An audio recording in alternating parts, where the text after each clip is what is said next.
মনের মধ্যে অনেক রকম জিজ্ঞাসা চিহ্ন আছে। কি এর আগে আমি যতবারই হাওয়া মহল দেখেছি বাইরে থেকেই দেখেছি, কোনোদিন ভেতরে দেখিনি। তো ওই যে একটা জিজ্ঞাসা থাকে না, কি ভেতরে কি থাকতে পারে? তো ওই জন্যেই আজকে আমার মনে হলো একটুখানি ভেতরে যাই, সাথে তোমাদেরকেও নিয়ে যাই। তো সেই জন্যেই চলে গেলাম ভেতরে। আর ভেতরটায় কিন্তু ৩টে ৪টে গেট আছে, তার মধ্যে যেটা আমার সুবিধা মনে হলো আমি সেটা দিয়েই চলে যাচ্ছিলাম ভেতরে।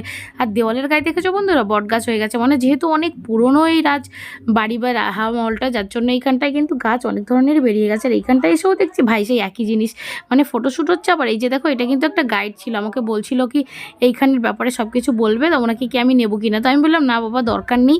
তো এর ভেতরেও যে রাধা গোবিন্দের মন্দির আছে, আমি কিন্তু আজকে ফার্স্ট টাইমে জানলাম। এর আগে আমি যেহেতু কোনোদিনই ভেতরে আসিনি, ওই জন্য কোনো অভিজ্ঞতাও ছিল না।